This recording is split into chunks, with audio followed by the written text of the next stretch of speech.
l'actualité. Alexandre, vas-y. Il y a beaucoup d'auditeurs qui ont voulu répondre à ma petite question quiz. Tout à l'heure, j'ai demandé comme ça de mémoire de nommer un engagement ou une promesse de campagne du Parti libéral du Québec, parce qu'on n'a pas vu ou presque pas vu Charles Milliard de tout l'été. Quelqu'un qui dit, et notre auditeur Étienne de Montréal qui dit, il fait la promesse de faire des promesses. C'est vrai. Quelqu'un d'autre dit pas de référendum en riant. C'est vrai que c'est une promesse libérale qui est faite tout le temps. Laissez tomber la clause dérogatoire sur la laïcité, le français, pour accélérer l'effacement de la nation québécoise. Encore Alex de Verchères qui nous écrit. On le salue. On a aussi quelqu'un qui se nomme pas, qui dit, je suis un plâtrier clairement au-dessus de la moyenne parce que la télémédecine est une des promesses de Charles Milliard, je m'en souviens. Et effectivement, cher auditeur, je suis allé regarder. Okay. C'est une promesse qui date du 20 mai 2025. OK.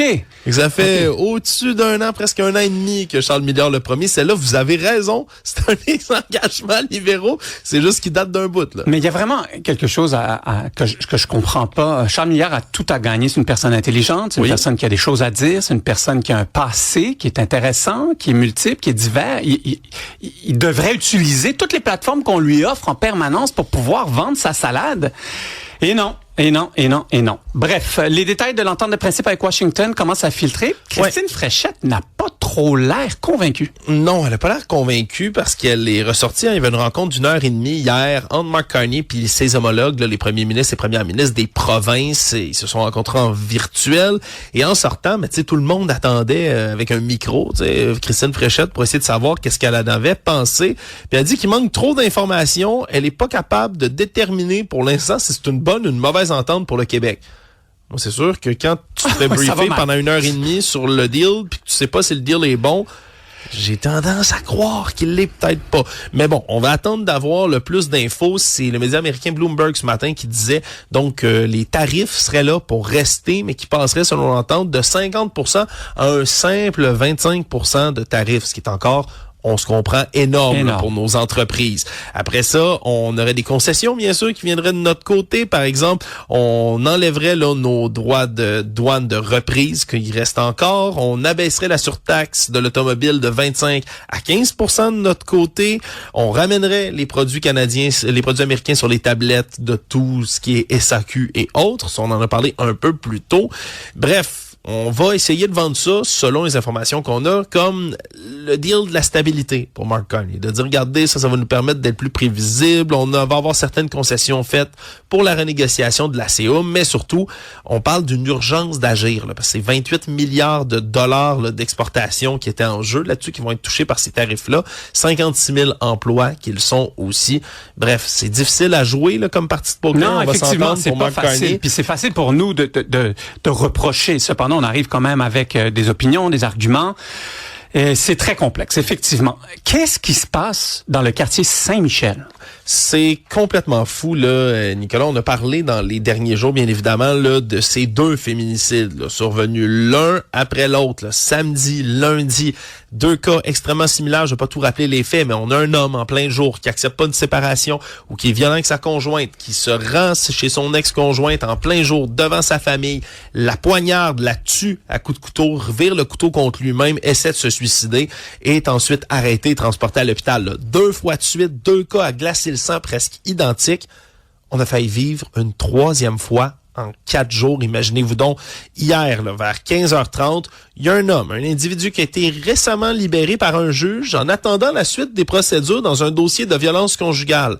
Tiens donc, et qui ressort là, immédiatement, s'en va chez la plaignante dans son dossier, donc son ex, à 15h30. Et là, sur place, évidemment, les policiers débarquent, essaient d'interpeller l'homme, encore une fois, un couteau, poignarde un des policiers qui va s'en tirer, là, fort heureusement, là, avec des blessures, mais il est indemne. Il y a un patrouilleur donc qui ouvre le feu sur l'individu. L'individu est blessé par un des projectiles. Fort heureusement, la femme l'a échappé. Pour cette fois-ci, là, il va y avoir tout un processus. Le Bureau des enquêtes indépendantes doit intervenir parce qu'il y a quelqu'un qui a été blessé gravement dans l'intervention policière. C'est le cas comme d'habitude.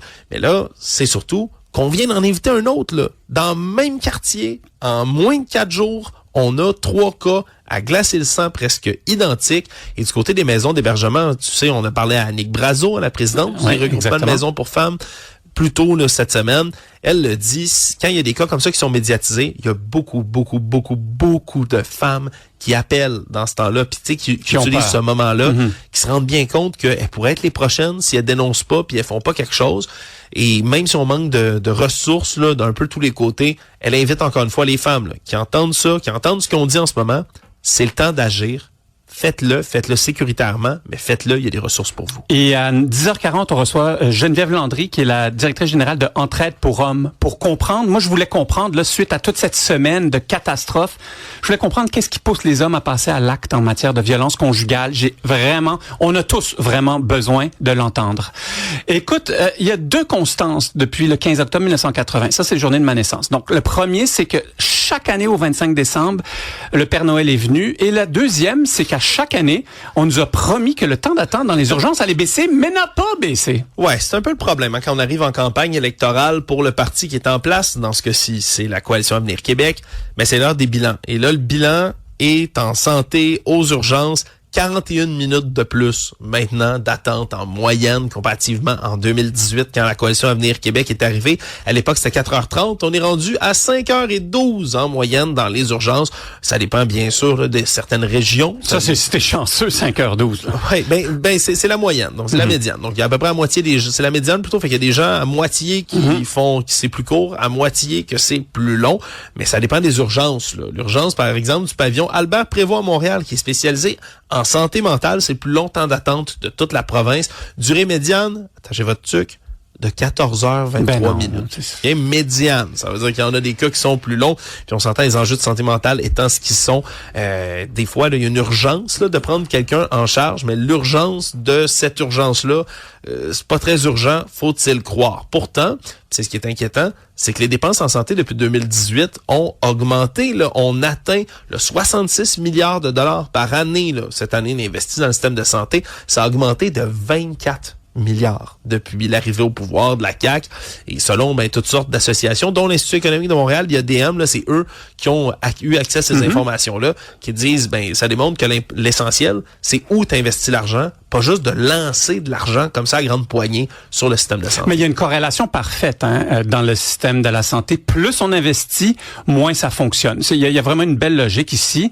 Écoute, dégraissage de l'État, 5000 postes de fonctionnaires supprimés. Ouais, peut-être une meilleure nouvelle. Là, tout à l'heure, d'ailleurs, avec Alexandre Dubé, l'émission, on s'est entretenu avec France-Hélène Duranceau, présidente du Conseil du Trésor, qui annonce cette nouvelle-là. Je vous invite à aller écouter l'entrevue. C'était assez intéressant. Merci. Elle explique comment, mais dans la fonction publique, on a coupé là un peu plus que 5000 équivalents de temps complet, des ETC. Là. Quand ça mange en hiver, je vous résume ça grosso modo, c'est comme l'équivalent d'un poste complet. Là. Tu mets certains postes à temps partiel ensemble, ça donne un poste complet. Il y en a 5000 qui sont plus dans la fonction publique. Pourquoi? Mais parce que on avait fait un gel des embauches, on avait fait, entre autres, là, une espèce de limitation des heures supplémentaires. Tout ça, ça a aidé à faire dégonfler un tout petit peu l'État québécois. Donc, c'est une bonne nouvelle de ce côté-là. Évidemment, il y a des gens qui partent à la retraite, on remplace pas nécessairement leur poste. Ça aussi, ça aide à baisser. Le petit problème, c'est que la CAQ avait déjà promis, dès le début de son premier mandat, de réduire la taille de l'État. Or, il a atteint un record complet l'an passé dans tout ce qui est ministère et organismes. Là, on prend pas les infirmières, on prend pas les médecins. Vraiment les ministères. Ministère et organismes, 80 000 équivalents de temps complet. C'est le record de tous les temps dans la fonction publique québécoise. Donc, on se comprendra que oui, là, on coupe, mais c'est pas ça. Ça a gonflé de manière record avant. Mais c'est rassurant, on va avoir de super services. Écoute, il va bientôt avoir un fonctionnaire par personne. On aura tous notre assistant personnel. Bon. Là, je te sens devenir cynique. Je suis très cynique quand vient... Mais ce qui me rend fou, c'est quand il y a des promesses qui sont données par tous les partis, pas juste par un seul parti, mais qu'aucun parti arrive à les tenir. Fait qu'on n'y croit plus, c'est un peu normal, là. Geneviève Peterson? Oui, Geneviève Peterson, qui a déjà été d'ailleurs la chroniqueuse animatrice ici à Cube Radio, Journal de Montréal, était avec Cogeco Média, mais elle avait annoncé son départ en novembre dernier. Et là, on apprend quelle va être sa nouvelle carrière après l'écriture, après la chronique. Elle va devenir politicienne, ou du moins tenter de l'être en se présentant pour la coalition Avenir Québec, puis pas dans n'importe quelle circonscription, elle s'en va dans l'Assomption. Elle va essayer de succéder au ex-premier ministre plutôt, François Legault. Donc, c'est quand même une circonscription qui est très prenable. Là. Tu sais, les taux d'appui caquistes sont assez élevés là-bas.